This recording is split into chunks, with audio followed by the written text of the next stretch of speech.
What if BRICS wasn't just an economic bloc, but a military superpower? Imagine Brazil, Russia, India, China, and South Africa uniting not just their economies and vast populations, but their armies too.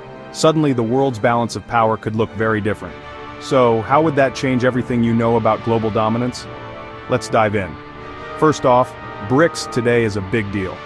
Combined, these 5 countries make up more than 40% of the world's population and nearly a quarter of all global economic output.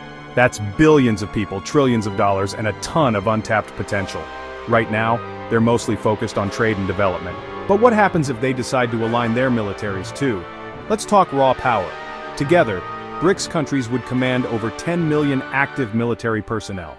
Russia and China bring thousands of nuclear warheads to the table, with cutting-edge missile and naval tech.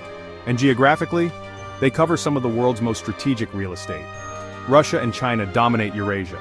That means control over massive land borders and key overland routes. India holds down the Indian Ocean, a lifeline for global shipping. Brazil is the anchor of South America, while South Africa sits at the gateway between the Atlantic and Indian Oceans, right at the Cape of Good Hope.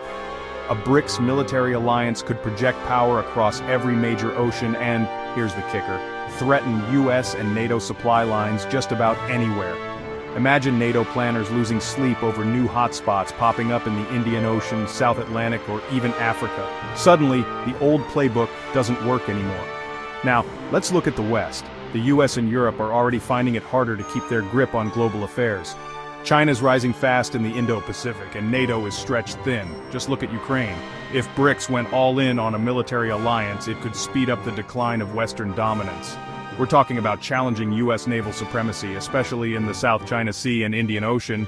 BRICS could offer military and economic alternatives to nations tired of relying on the US or NATO. Imagine Africa or Latin America looking to BRICS for security partnerships instead of the West. But here's the big question.